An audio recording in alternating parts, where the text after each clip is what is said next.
setelah abang GoFoodnya datang, di situ dia nyuruh saya nganterin makanannya ke kamar pribadinya. Terus di situ saya nolak karena di situ bukan tugas saya juga, makanya saya nolak. Ada hal lain juga dari sebelum kejadian ini, dia juga pernah ngatain saya miskin, babu.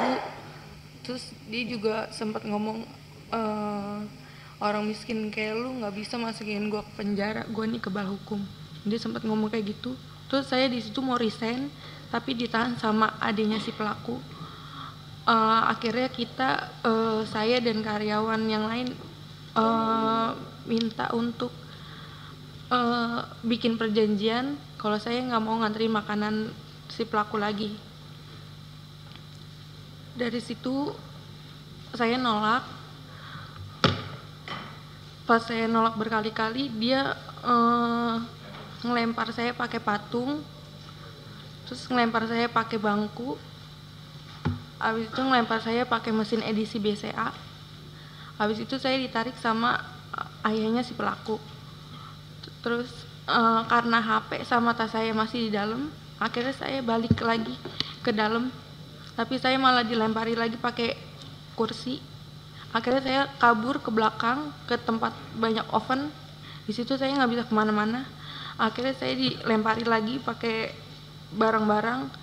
Terus yang endingnya di situ saya dilempar pakai loyang kue sampai kepala saya berdarah.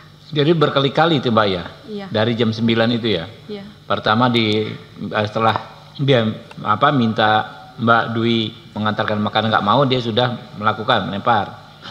Ya, waktu mau pulang dilempar lagi sampai kena. Itu kena semua itu ya? Kena semua ke badan saya semua. Ke badan. Oh, nggak ada yang nolong waktu itu? Nggak ada. Nggak ada. Teman-teman yang lain nggak ada ya di situ ya? Nggak ada, saya di situ cuma berdua sama teman saya satu. Oke. Terus sampai akhirnya waktu mau ngambil handphone itu dilempar, Mbak Dwi tersudut ya? Iya. Kena kepala itu ya? Kepala. Itu yang ada bocor di foto itu ya? Iya. Di situ ya. Nah, lantas apa yang terjadi, Mbak? Terus di situ pas udah berdarah, tapi saya nggak tahu kalau di situ udah berdarah, tapi saya udah megangin kepala saya begini. Terus dia mungkin dia udah ngeliat duluan darah, terus dia kabur ke belakang, baru saya bisa kabur keluar toko. Yang dia ngomong apa? Saya kebal hukum itu sebelum melakukan apa setelah melakukan? Itu dia kejadian sebelum ini. Jadi ada kejadian lain sebelum kejadian itu? Iya ada. Tanggal berapa kejadian yang lainnya, Bu? Bulan September. Oh, jadi sering dia melakukan hal seperti itu. Selain kepada Mbak Dwi, ada kepada yang lain juga? Kenapa? Selain kepada Mbak Dwi, ke karyawan lain ada dilakukan juga? Kalau ke karyawan yang lain mungkin dari mulut aja. Omongan, verbal. Iya. Oke, tapi yang Mbak Dwi bulan September sudah pernah dilempar juga? Iya, tapi di situ dia lempar saya pakai tempat solasi, itu kena kaki saya. Kena kaki? Oke. Kalau terus dia juga lempar saya pakai meja, tapi nggak kena. Nggak kena. Nah, makanya dia ngomong karena merujuk ke kejadian sebelumnya bahwa dia kebal hukum. Iya. Oke. Sampai setelah berdarah, Mbak dibawa ke rumah sakit gitu? Ke klinik. Ke klinik penggilingan situ? Iya. Oke, lanjut. Habis kejadian itu langsung lapor ke Polsek Cakung. Ke Polsek Cakung. Rawamangun dulu. Rawamangun. Iya, tapi di situ emang nggak bisa nanganin karena. Oke, kejadiannya di Cakung. Akhirnya dirujuk ke Cakung, yang di Cakung juga nggak bisa nanganin juga. Kenapa yang Rawamangun menolak? Apa alasannya waktu itu? Mungkin TKP-nya. TKP. Oke. Akhirnya saya disuruh ke Polres Jatinegara, Jakarta Timur. Ke Polres Jakarta Timur di Jatinegara. Iya. Itu hari itu juga, hari yang sama? Itu juga. Jadi hari itu Mbak bolak-balik ke 3 kantor polisi? Iya. Diantar siapa? Teman-teman sama keluarga. Oke. 17 Oktober Mbak bolak-balik 3 kantor polisi, akhirnya diterima di Polres Jakarta Timur di Jatinegara itu ya? Iya. Oke, lanjut. Paginya langsung visum. Terus visum.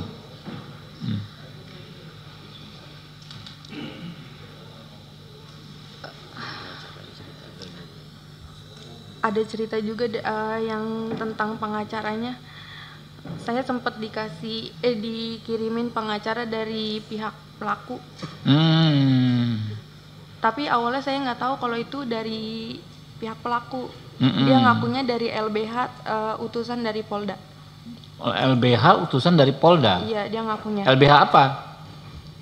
Disebutin aja mungkin. Kurang tahu. Dia ngomong itu aja. Oke, ngakunya dari LBH ya, tapi Mbak belakangan tahu itu dari pelaku. Gitu. Awalnya nggak tahu. Oke. Terus pas pertemuan di Polres pengen BAP, di situ dia ngasih tahu kalau dia disuruh sama bos saya. Siapa namanya? Apsya. Nama pengacaranya? Nama pengacaranya? Enggak. Pengacaranya siapa namanya? Bosnya siapa namanya? Pengacaranya saya nggak tahu namanya. Iya, nama bos Anda siapa? Linda. Oh, Bu Linda ya. Nah, makanya namanya itu Linda apa ya? Linda. Oke, lanjut. Terus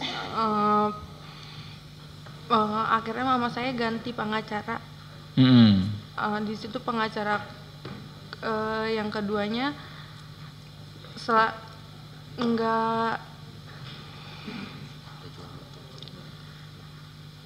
kalau saya tanya tentang gimana kelanjutannya, dia selalu jawab sedang diproses. Ke si pengacara itu yang dikirim si itu, atau pengacara Yang kedua, lain yang berikutnya? kedua. Pengacara kedua. Iya. Sama juga dari Polda juga ngakunya, bukan? Bukan. Oke. Di situ dia setiap ada info selalu ke rumah dan minta duit. Mama saya sampai jual motor. Jual motor? Iya. Motor satu-satunya. Ya Allah. Oke, lanjut.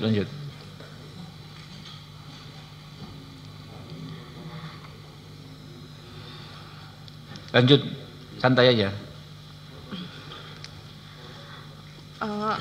Abis jual motor itu saya tanya-tanyain, itu udah nggak ada nggak bisa dihubungin lagi. Pengacaranya hilang, Iya. ghosting lah. Akhirnya saya dihubungi oleh Pak Jainuddin. Oke, dari tim ini ya, timnya Pak John ya. Iya. Oke. Saya juga dikasih bantuan oleh Bang John kerja di perusahaan High Five. Sama saya juga kuliahkan di universitas terbaik di Jakarta. Sampai lulus. Alhamdulillah. Ditolong ya. Jadi selanjutnya didampingi tim lawyernya dari Pak John ya nih ya. Iya. Iya, betul. Oke. Sampai akhirnya kemarin ditangkap, coba cerita terus. Dilanjutkan. Mungkin tim advokasinya bisa ini.